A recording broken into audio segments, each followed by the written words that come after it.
Welcome to Sync Mind. All you have to do is close your eyes and listen. For a better experience, please use headphones.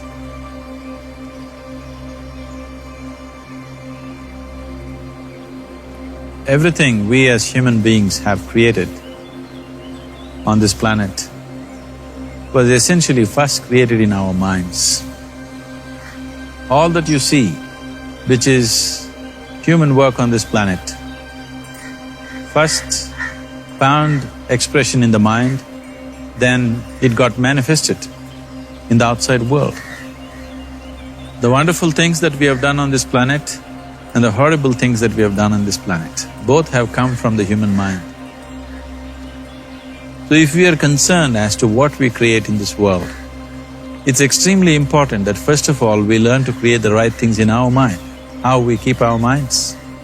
If we do not have the power to keep our minds the way we want it, what we create in the world is also going to be very accidental and haphazard. So learning to create our minds the way we want is the basis of creating the world the way we want. There is a wonderful story in the yogic lore. On a certain day, a man took a walk. He went for a long walk. Accidentally, unawares, he walked into paradise. Fortunate, isn't he? He just took a walk and he landed up in paradise. After this long walk, he felt little tired. So he thought, oh, I am tired, I wish I could rest somewhere. He looked around, there was a nice tree, underneath which there was very cushiony grass.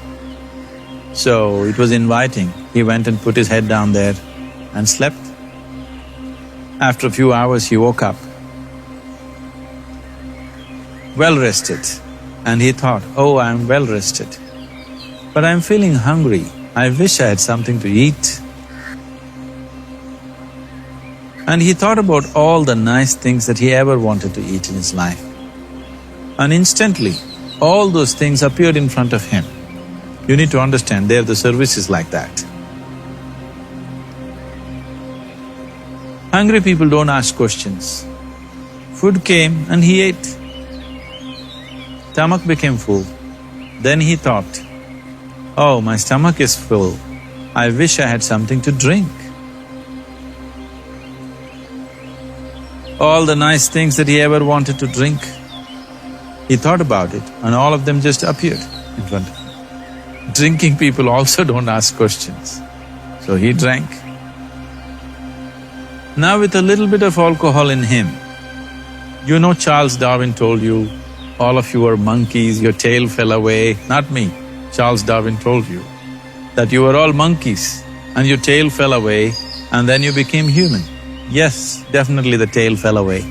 But the monkey, in yoga, we always refer to an unestablished mind as markata, which means a monkey.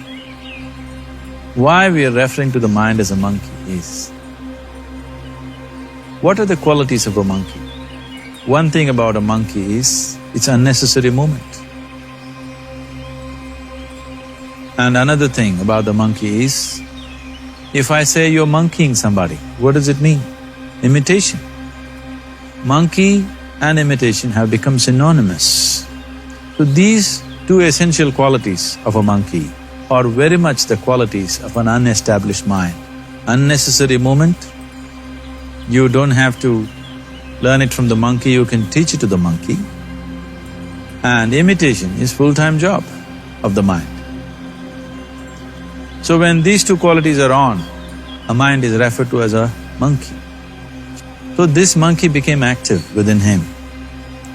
He just looked around, but what the hell is happening here? I asked for food, food came. I asked for drink, drink came. There must be ghosts around here, and ghosts came.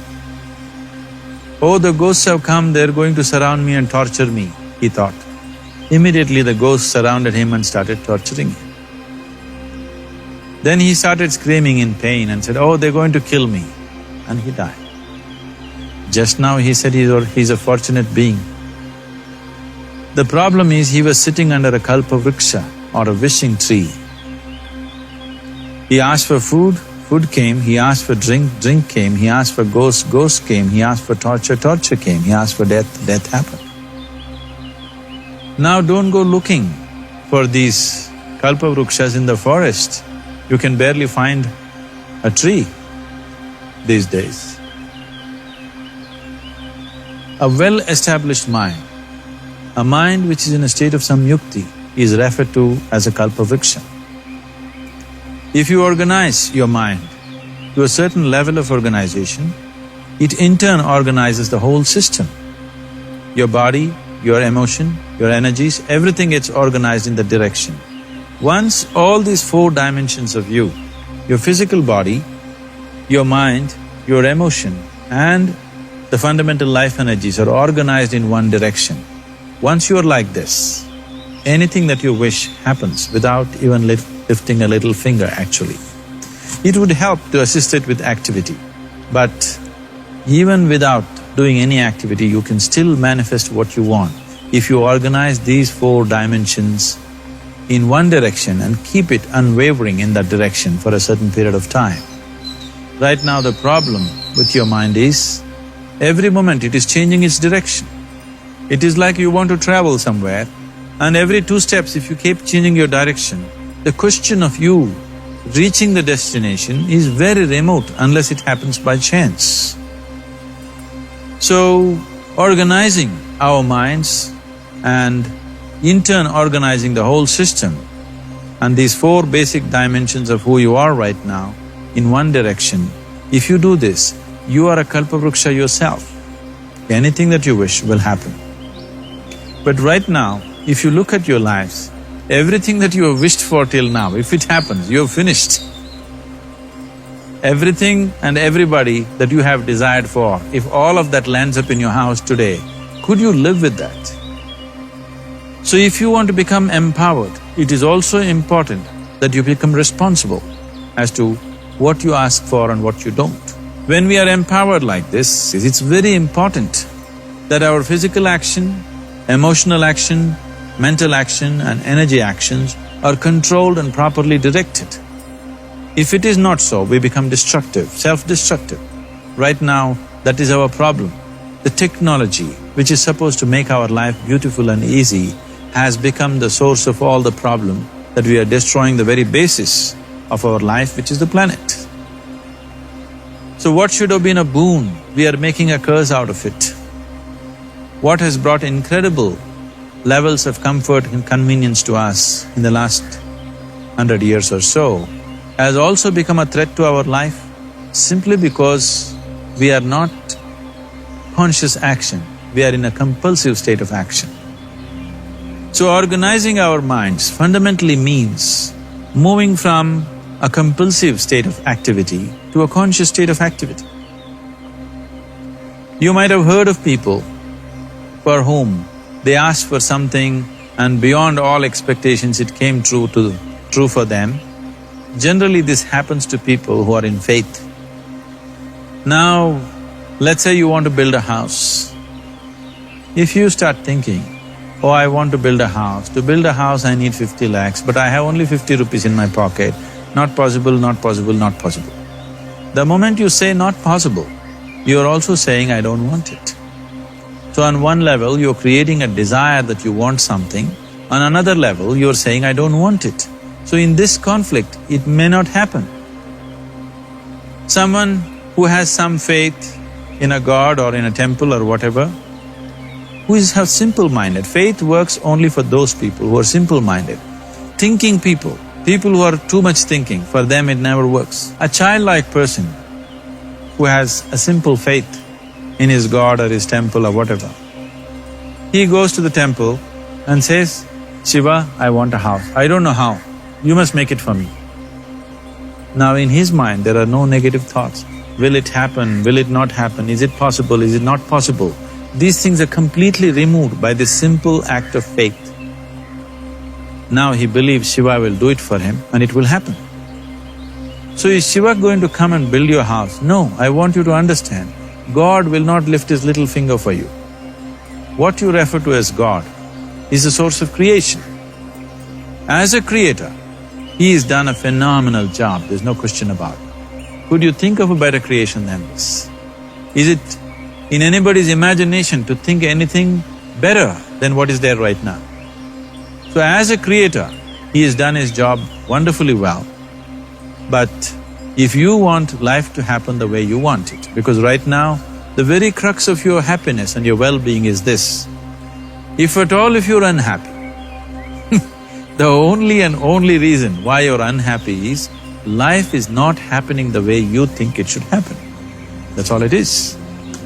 So if life is not happening the way you think it should happen, you're unhappy. If life happens the way you think it should happen, you are happy. It's as simple as that. So if life has to happen the way you think it should happen, first of all, how you think, with how much focus you think, how much stability is there in your thought, and how much reverberance is there in the thought process will determine whether your thought will become a reality or is it just an empty thought. Or how you do not create any impediments for your thought by creating negative thought process. Is something possible or not possible? Is destroying humanity. What is possible and not possible is not your business, it's nature's business. Your business is just to strive for what you want. Right now you're sitting here. If I ask you two simple questions, I want you to just look at this and answer this. Right now from where you're sitting, can you just fly off? You say no. Right now from where you're sitting, can you get up and walk? You'll say yes. What is the basis of this? Why you say no to flying and yes to walking? Because past experience of life, many times you've gotten up and walked, never did you fly off. Or in other words, you're using the past experience of life as a basis for deciding whether something is possible or not possible. Or in other words, you have decided that what has not happened till now cannot happen in your life in future. This is a disgrace to humanity and the human spirit. What has not happened till now on this planet can happen tomorrow. Human beings are capable of making it happen tomorrow. So what is possible and what is not possible is not your business. That is nature's business. Nature will decide that. You just see what is it that you really want and strive for that. And if your thought is created in a powerful way, without any negativity, without any negative thoughts bringing down the intensity of the thought process, it will definitely manifest. So to create what you really care for, the first and foremost thing is you must be clear what is it that you really want.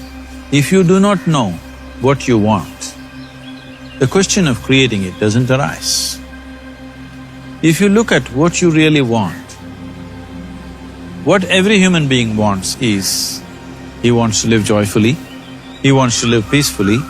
In terms of its relationships, he wants it to be loving and affectionate. Or in other words, all that any human being is seeking for is pleasantness within himself, pleasantness around him.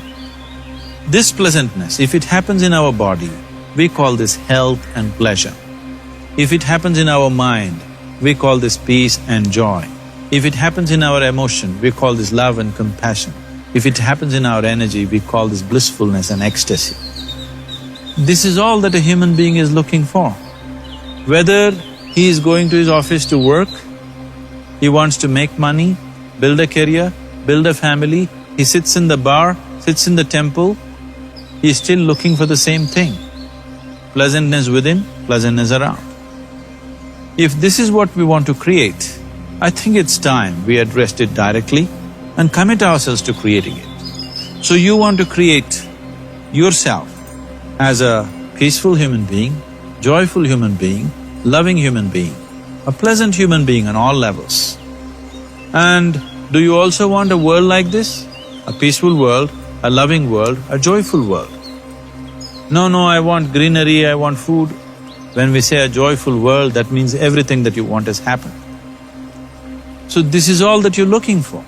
So all that you need to do is commit yourself to creating it. To create a peaceful, joyful and loving world, both for yourself and everybody around you. Every day in the morning, if you start your day with this simple thought in your mind, that today, wherever I go, I will create a peaceful, loving and joyful world. If you fall down 100 times in the day, what does it matter? For a committed man, there is no such thing as failure. If you fall down 100 times, 100 lessons to be learnt. If you commit yourself like this to creating what you really care for, now your mind gets organized. Once your mind gets organized, the way you think is the way you feel, your emotion will get organized. Once your thought and emotion is organized, your energies will get organized in the same direction. Once your thought, emotion and energies are organized, your very body will get organized. Once all these four are organized in one direction, your ability to create and manifest what you want is phenomenal. You are the creator in many ways. The very source of creation is functioning within you.